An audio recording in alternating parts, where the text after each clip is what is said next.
All right, let's recap what went down tonight, and especially in the main event. We had Gilbert Burns, man. Great performance by him going out. He got himself a dominant decision win over Tyron Woodley, 50-44 on two cards, 50-45 on one of them. I agree with the 50-44. I thought 10-8 in the first round was pretty obvious. I think there was even arguable other 10-8s there.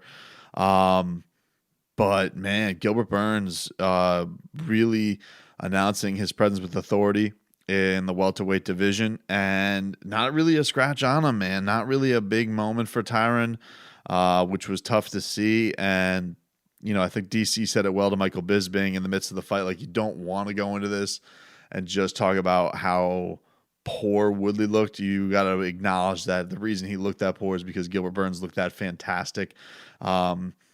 And yeah, I mean, look, at the least out of last night, what we have is another contender at 170 pounds. I guess the question really becomes with Gilbert is, do we have the contender at 170 pounds? And there was a lot of debate with this. We was going back and forth with some people on social media. I'm not. I thought that with the just the pulse and the temperature of what you're hearing with Kamaru Usman and Jorge Masvidal not having a fight agreed to yet, though with all this time, basically since we're talking the Super Bowl, that Dana White has said that that's the fight that he wants to make, and it hasn't been agreed to. There hasn't been a date set. We're now officially in June. And when are we going to get those guys in a cage? It doesn't seem like it's close. Masvidal starting to linger and start talking about Nate Diaz again. So, yeah, I think what Gilbert did yesterday, if anything, is he put himself in this position where he is definitely in line to swoop in and get a title shot. I think his resume is good enough now with the wins that he has at 170 pounds, putting a beating like that on the former world champion, basically equaling the performance of what Kamaru did. It's just that there wasn't a belt on the line. That's a good enough resume to get a title shot. It is. It's not the resume. I think Masvidal has that right now, between the star power, between the sensational knockouts that he's had, between all of that stuff, with the rivalry between him and Kamaru. It's going to be, if you're going to tell me what's a easier sell, two guys who hate each other, two guys that are teammates and certainly respect each other, it's not even a question. I mean, you're going to go with Usman versus Masvidal. But look, there was a big theme again tonight in the post-fight press conference by Dana White, talking about the money issues, talking about their idea to keep rolling on. And I do think that if you have a situation where Usman or Masvidal is trying to bite off a little bit more than they can chew, and by the way, I just want to put this out there, not something, that I don't understand what they're trying to do. I want these guys to get as much money as possible. I'm just trying to speak of this from the UFC's perspective of, if I feel like these guys are going at it too much, especially from Masvidal's standpoint, if he's demanding too much to fight Kamaru Usman because they feel like they're the bigger star, even though they're not the title holder, I definitely think that Gilbert Burns put himself in a position where he could swoop in after tonight's win and get himself a title shot. I really do. I saw some arguments from some prominent people, Ariel Helwani saying Leon Edwards. How does Leon Edwards with 8 straight wins not jump right in there to get a fight against Kamaru Usman? I think the answer to that is simple. Like, give me the win, give me the resume, give me the moment from Leon Edwards that really sticks out. And you're just like, that guy's a title. That guy is a contender for the title. If you look at that resume, it just doesn't have it right now. I mean, you can just say Dos Anjos, he's been kind of the perennial gatekeeper, if you will, for the division. He was for Usman, he was for Colby, so he has been that. Do you want to say it's Donald Cerrone? I think certainly people feel like that's a win that is, first of all, a while ago, and second of all, I just don't think it has the same cachet that it did. I just think that, yeah, he has 8 straight wins, but you're in a pile right now with a bunch of people who are deserving, and I don't think that he necessarily has.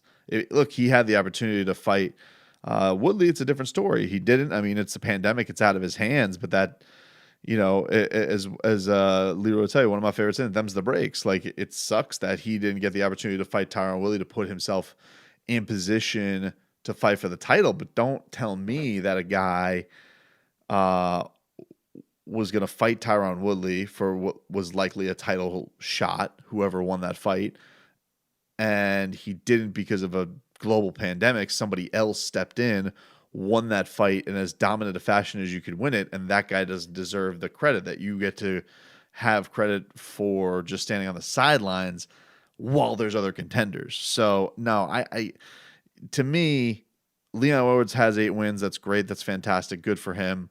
But, if you're going to really dust up the playbook and look at the 4 straight wins, like, let's just put it 4 for 4. I don't know how you can say right now that you think Leon deserves a shot over Gilbert. I just think that's silly. I think that's silly talk. And on top of the fact that he's lost to Usman already. So if anything, I think that the way I would go with it ideally is if everything shook out the way it should shake out at 170, it should go Usman versus Masvidal for the championship, Gilbert versus Colby, number 1 contendership, next title fight. And I think that could shake out a lot of good ways. If Gilbert wins, I think him versus whoever wins the title fight's a good fight. Cool story of him taking on a teammate. Him versus Masvidal is a fun fight. If Colby ends up winning, Colby versus either one of the winners of Usman versus Masvidal is a fantastic matchup. And I think for Leon, this is going to probably depend on what is going to happen with Tyron, but I almost would put him in a position where I would try and run back the Tyron Woodley fight with him. And Tyron gets a chance to beat yet again another young contender, which would put him back in line, back in the top 5 again, back in the title hunt. And then if Leon wins, then yeah, Tyron becomes kind of the ultimate gatekeeper. I don't think it has as much weight beating him because you would become kind of the third guy to do it in a row, almost like a Dos Anjos. But it's still a credible win. I just think that for right now, he's on the outside looking in. That's it right now. I mean, that's just to me that's just that. And he should leapfrog Leon Edwards. And the rankings should probably look something like, number 1's going to be either Colby or George. Gilbert should probably vault into the top 3, I would say, over Leon Edwards. And then, maybe have Tyron Woodley fall to 5 and Stephen Wonderboy Thompson goes down. That's probably where the rankings will be come next week. But great performance by Gilbert, man. It's been an incredible showing for him. He is fantastic. So, a really, really great performance. I think that he is shown himself now, like the wins that he's had. And don't forget also that he called out Colby Covington after his knockout of Damian Maia, which was another impressive win over all of this kind of pandemic. And he says that he's willing to fight and he's not really hurt either over that whole stretch. So if he could have that quick turnaround, I definitely think that he's the parachute move. If they go in next week, and Dana said it didn't really give a lot of clarity of it in the post-fight press conference. He said we're going to have our fighter meeting on Tuesday, or our matchmaker meeting on Tuesday. I think that if they can't come to an agreement with Kamaru versus George, that we're going to end up with Gilbert Burns fighting for the belt. I think that's what, because I don't think it's going to be Colby. I think Colby's going to do a lot of the stuff that Woodley's doing with the negotiations. And I just don't think I don't think immediate rematch is the place he should go. I just don't, I don't, it was a great fight between him and Usman, but I don't feel like after getting stopped late in that fight, I don't feel like he gets an immediate rematch. I feel like he's on the cusp. I don't think he has to do much. I just think he needs another win to get back into that conversation. And I certainly would be Happy to see him versus Usman again, but I'm not dying to see it more than I am see him versus Masvidal or see a fresh matchup against somebody like Gilbert Burns. That's just what I feel about, and certainly not Leon Edwards. I don't know, I just think that Leon is still in that position where he needs to do what Gilbert's doing, which is kind of like introduce yourself to the masses, come and get yourself a big time win.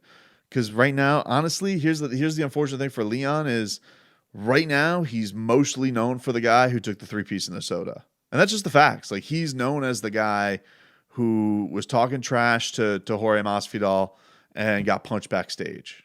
That's it, and that's unfortunate for him, but that is the facts of it all. So I think for the way it's going to shake out is it's hopefully we can get Usman and Masvidal made. If it doesn't, though, I do think that Gilbert probably just swooped in and stole the title shot after last night for sure. As far as the rest of the card was concerned from yesterday, you had the fantastic fight between Billy Quarantillo taking on Spark Carlisle, the Alpha Ginger. Fun night, by the way. Doing the live broadcast with everybody on Instagram. It was kind of a weird night where we were doing that plus covering the riots as well. Like we were keeping tabs on all the stuff that was going on. But those guys put on a really, really fun fight. And a lot of people thought that should have been fight of the night. They ended up going with Royval versus Elliott as the fight of the night. Performances of the night went to Gilbert Burns and Mackenzie Dern, who shout out to the new mom, Mackenzie Dern. She got a awesome knee bar to get herself a win to kick off the main card. Roosevelt Roberts with a nice win over Brock Weaver. The heavyweight matchup co-main event, Augusta Sakai over Blagoy Ivanov. It was an okay fight. It was just okay. It was kind of one of those lethargic, rumbling heavyweight matchups. Caitlin Jakagan looked awesome against the other Shevchenko, and that was it was a good night. I want to make one point before I move on into UFC 250 about Tyron Woodley. This is 2 fights in a row now where he basically, look, we've seen him fight twice over the span of a year plus, and he's gotten his ass kicked for 10 rounds by 2 absolute monsters. But you do wonder watching that. It's only natural to have the questions: is age catching up with him? 38 years old. He's admitted to having the depression thing, money issues, a lot of distractions where he was doing the hip hop thing, the TMZ thing. And he had a tough title reign. It was a title reign where he was taking on a lot of tough guys, tough fights against Stephen Wonderboy Thompson, where he didn't get a lot of credit for the wins. People, Damian Maia, fewest strikes ever thrown in a championship fight. A lot of people hated that bout. It was a tough title reign for Tyron Woodley for sure. He had, came back and beat Darren Till, who I think is probably the worst of the bunch of the guys that he's faced. I don't think he's as good as even though he's beaten Wonder Boy. I don't think he's as good a fighter as Wonder Boy, because it was a very it wasn't Wonder Boy at his peak, first of all, and I don't think that I just don't think he's as good. I don't think he's as good as Wonder Boy Thompson, just my opinion. And the Damian Maia fight, like, I got it. It really felt like, just going to go in that and not get choked out and do what you got to do. Always was fighting for that credit. And I don't think he ever got it. And I don't know if he's ever going to get it. And especially the way he lost the belt and now has fought after that. Where he goes from here, like, I think this is a tough one for him. Because there's only a couple ways to go. You make the Leon Edwards fight, you go that direction, and there's still heat there. Those guys got into it back and forth this week. If you're Leon, do you take that fight because it's maybe got the least amount of reward because everyone's going to kind of look at him as damaged goods right now, or maybe you get knocked out by him and you're his redemption project. The Colby fight always makes sense because those guys hate each other like poison, so he could do that. So Tyron does have a path to get back to contendership. I guess the question is, does he have the tool set? Like, does this guy really have does he have the toolbox anymore to hit him with that monster right hand? You know, he's had shoulder injuries. Not really, doesn't look like he's clicking on all cylinders when he goes in there. Doesn't look like a guy who really has the explosion that he used to. I just don't know. This is not one of those ones where I want to write a guy off completely and say that he should definitely retire, because 38's not. It's not. You're not dead in the water as far as a fighter's concerned, but I do feel like we are seeing a guy who I think the division has blown past. I do feel like you lose that badly in a championship fight, and you lose that badly in your comeback fight against a guy who may not even, maybe the fifth best guy in the division. Maybe he's the best. I don't know. But I do think that we're seeing with Tyron a tough, and let me tell you something, it's a tough division. We've now seen when guys get off that reign at welterweight, it's a hard fall. You think of Robbie Lawler after he lost his belt to Woodley, wasn't quite the same guy. Johnny Hendricks, although there was a lot of USADA stuff that people do think were in the background when he lost the belt and got off of those tilts, wasn't the same guy. Even GSP, those performances, it was such a, he talked about the grueling, the grind of being welterweight champion of the world. In a lot of ways, it's the most talented division the UFC has to offer. It's either that or 155, so it's one of the top two. I think probably right now it has the argument for being the best. But I just think it's such. I think that being champion at welterweight, you have to be so good in so many areas that it's a different kind of championship grind than the other spots. And I do think that took a toll on Woodley, because I do think that he was almost going into these fights almost as a guy who was trying to negate the best weapons of his opponents, and did really a great systematic job of taking those weapons away. But I do think that it's impossible not to look at these last two performances and think that his best days are behind him. That's what it looks like. And to realistically think that he's going to get back to the mountaintop. Okay. Well, do you think he's going to, after seeing what you saw tonight, do you think that it was just a bad night against Kamaru Usman, or maybe we weren't seeing the best of Tyron Woodley after seeing what Gilbert Burns did to him? Gilbert, a guy who was a divisional afterthought, wasn't even on the scene of the division 6 months ago, is now, it is maybe a title contender if the situations break right, most likely a top 5 guy. If that's the case, then I think we are just seeing what was the end of a reign where he's one of the best welterweight champions of all time. I don't know if he's not in the class of GSP, but man, I think that he's going to be a guy where he's always been looking for his credit, and I think that this kind of fall off is going to be looked upon as he wasn't that good, and I think that's tough, because I do think that there was a method to his madness, but also I think did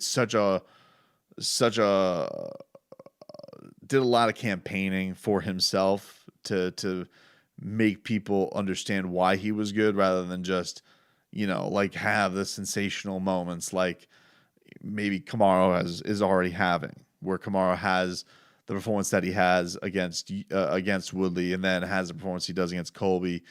I think Kamaru's just kind of doing it with his actions. I don't think, and I think, Kamaru could do, he easily could be doing a lot of the Tyron Woodley thing where he's looking for his credit.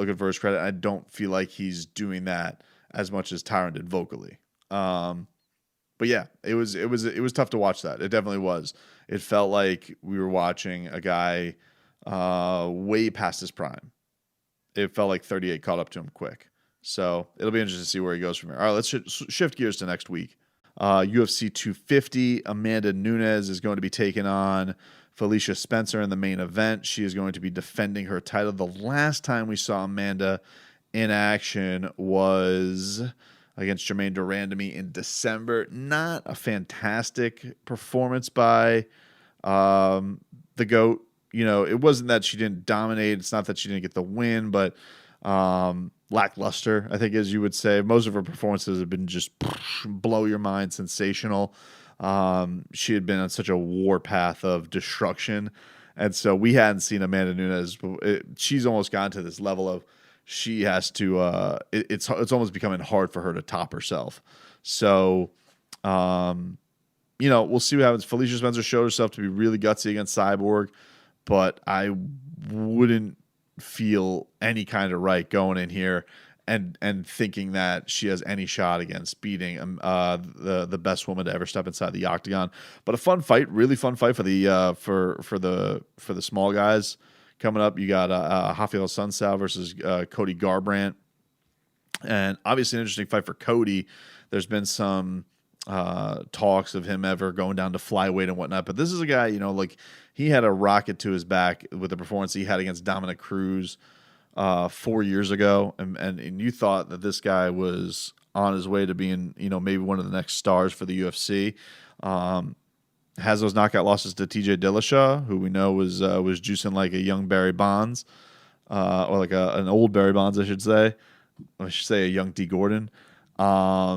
Better in the weight class, but and then had a rough loss to Pedro Munoz, where he's coming out of the gates, man, where he's been on fire, but he has not been been able to get to the finish line on these things. So very much looking to see what kind of Cody Garbrandt we get. He hasn't fought in over a year, so it's been a while for that. And then as far as a Sunsao, always a solid bantamweight. He's always a guy who's right there in the mix. He's got 2 straight losses, so he's looking to bounce back as well. Big swing match for both of these guys. Aljamain Sterling versus Corey Sandhagen. I would say bantamweight's in a rough spot. Not in a rough spot. It's in an interesting spot where we got announced this week that Jose Aldo versus Peter Yan was going to be the vacant championship fight that was going to take place. And so I would say most likely one of these two guys, whoever comes out of that, is probably the front runner to go in there and get themselves an opportunity to fight for the title next.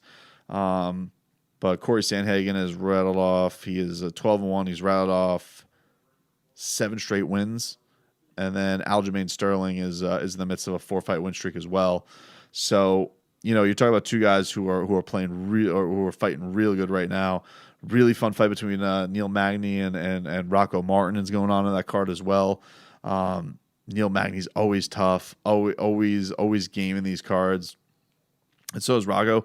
And the thing with Neil that you always got to be worried about is you feel like you get him early and he'll come back and get you. People are going to be excited about seeing Eddie Wineland against Sean O'Malley, of course, the Sugar Show. Now Foley back in action. Look, the dude's a star. The guy goes out there and he puts up Mortal Kombat moves. People love watching him. I think that if you look at a guy who has potential star power, he's one of them. Another fun fight, Alex Casseras against Chase Hooper. Chase Hooper, who is a friend of the program. We've had Chase Hooper when he was fighting for Titan, the Teenage Dream. Now he's just, I think, the Dream. What did he go with as his new nickname? Now is it just Ben Askren's son? He's hilarious on social media, by the way. Chase Hooper, go check him out. But he is an absolute you would never think it looking at him. He's got the most unassuming look. But he is an absolute killer. And so, yeah, he's just going by the Dream now. Good for him. He just dropped the teenage afterwards. But yeah, it's a guy who's been, in fighting since a pro fighter since he was a teenager. So he's getting after it. Alex Casseras, vet of the game. Bruce Leroy, Miami's own, former fighter of the backyard, back streets. That's a tough one for me to pick because I love both of these guys. This one's going to tug at my heartstrings for sure. But it's a good matchup, man. But it is one of those where they're giving him a tested, proven veteran.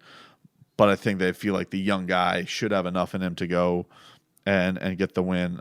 So yeah, man, it's a really, really fun card tomorrow, next weekend on pay-per-view UFC 250. It's not like the greatest pay-per-view of all time, but it's certainly stacked with some good action for sure. So that's a little recap of what went down last night. A little look forward to what would happen. We'll give you the rest of the podcast coming up next.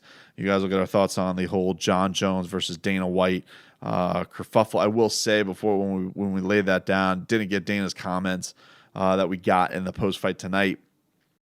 All really kind of saying that it wasn't anything mind-blowing.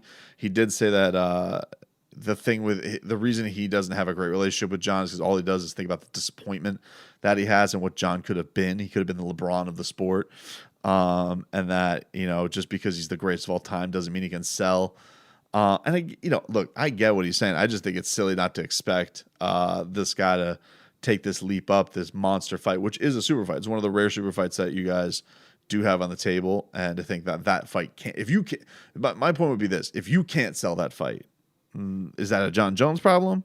Like, if you can't sell the greatest guy to ever do it against the scariest guy that you've had in the heavyweight division ever, then what fights can you sell? Because I know you're damn good at selling fights. And the other thing is, part of the argument is, you can't sell. Well, half of this doesn't have to be sold because you don't have to sell tickets. You just have to sell broadcasts. And I'm pretty certain they could do that. But I'll give you more of my thoughts on the other side of this.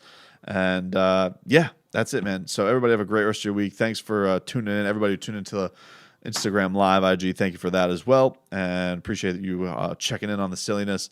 And everybody have a great rest of your day. Love you.